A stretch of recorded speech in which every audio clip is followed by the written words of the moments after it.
मुझे कुछ नहीं खाना, मैं इस ज़िंदगी से तंग आ चुकी हूँ, मुझे मार दो, मुझे इस अज़ियत भरी ज़िंदगी से निजात दे दो। ये अल्फाज होंगे महानूर के। आने वाली एपिसोड में हम देखेंगे कि जिस तरह इनका वलीमा हो रहा होता है और वलीमे के टाइम आखिरकार ज़ैन महविश को अपने साथ लेकर सीधा इसके कमरे में आ जाता है। महविश हैरानी और परेशानी के आलम में ज़ैन से पूछती है कि ज़ैन ये सब क्या हो रहा है, हमारी शादी की तकरीब चल रही है और तुम मुझे यहाँ क्यों ले आए हो। ज़ैन महविश की आंखों में देखते हुए कहता है कि महविश हम तुम्हारे लिए वो तकरीब ज़्यादा अहम है या फिर मैं, जब मैं तुम्हारे साथ हूँ तो फिर तुम्हें बाकी लोगों की क्या ज़रूरत है। ज़ैन की ये बात सुनकर महविश कुछ लम्हों के लिए खामोश हो जाती है। फिर वो कहती है ज़ैन आज तुम्हारा अंदाज़ मुझे कुछ अजीब सा लग रहा है, क्या तुम वाकई ठीक हो। इस पर ज़ैन मुस्कुराते हुए जवाब देता है हाँ महविश, अब मैं बिल्कुल ठीक हूँ, मैं तुम्हारे साथ एक नई और खुशगवार ज़िंदगी गुजारना चाहता हूँ। महानूर ने मुझे धोखा दिया, लेकिन जब मैं सबसे ज़्यादा टूट चुका था तो सिर्फ तुम ही थी जिसने मेरा साथ दिया। तुम हर मुश्किल में मेरे साथ खड़ी रही और मैं तुम्हारी मोहब्बत की कदर करता हूँ।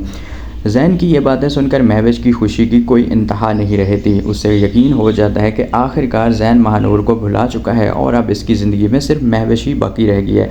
लेकिन नाज़रीन असल खेल तो कुछ और ही है। ज़ैन नहायत चालाकी के साथ महविश को धोखे में रख रहा है। वो महविश को ये यकीन दिला चुका है कि अब वो सिर्फ उसी का है, जबकि हकीकत इसके बिल्कुल बरक्स है।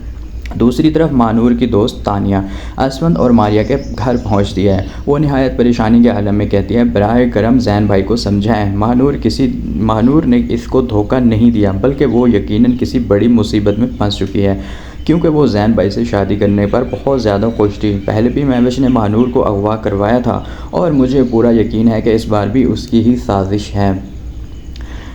इतने में ज़ैन भी वहाँ पे आ जाएगा और तानिया से कहता है कि तानिया मैं अच्छी तरह से जानता हूँ कि महानूर ने मुझे धोखा नहीं दिया, ये सारी साजिश महविश की ही है, लेकिन इस वक्त मैं महविश के साथ किसी भी किस्म की सख्ती या गलती नहीं कर सकता, क्योंकि अगर उसे ज़रा सा भी शक हो गया कि मैं उसके मंसूबे से वाकिफ़ हूँ तो वो महानूर को कोई नुकसान पहुँचाने की कोशिश कर सकती है।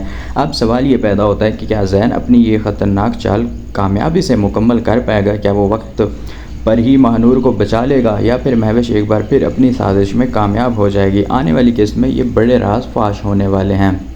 और उसी दौरान ज़ैन मज़ीद कहता है कि जब तक मैं महानूर तक नहीं पहुंच जाता मुझे महविश के साथ ये ड्रामा जारी रखना ही होगा। दूसरी तरफ अलीज़े दानिश के पास भी आती है और उसे समझाते हुए कहती है कि दानिश मैं मानती हूँ कि महविश तुम्हारी बहन है और तुम उसकी खुशी में बहुत खुश हो, लेकिन ये भी मत भूलो कि महानूर भी तुम्हारी बहन है।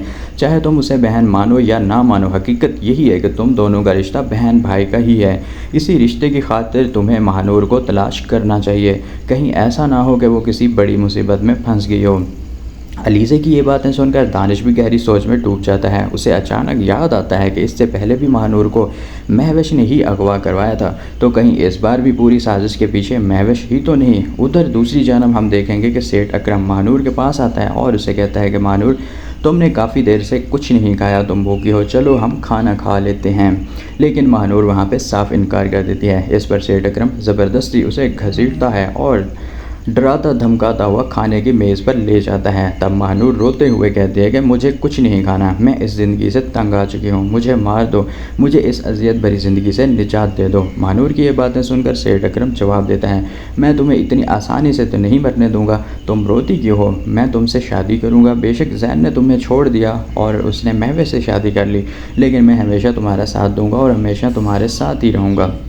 अब देखना ये है कि क्या ज़ैन बर वक्त महानूर तक पहुंच पाएगा और उसे सेठ अकरम की कैद से आज़ाद करा पाएगा, या फिर महानूर खुद ही कोई ऐसा कदम उठाएगी जिससे वो इस खौफनाक कैद से निकलने में कामयाब हो जाएगी। आपके ख्याल में आने वाली किस्त में क्या होने वाला है, अपनी राय हमें कमेंट्स में ज़रूर दीजिएगा।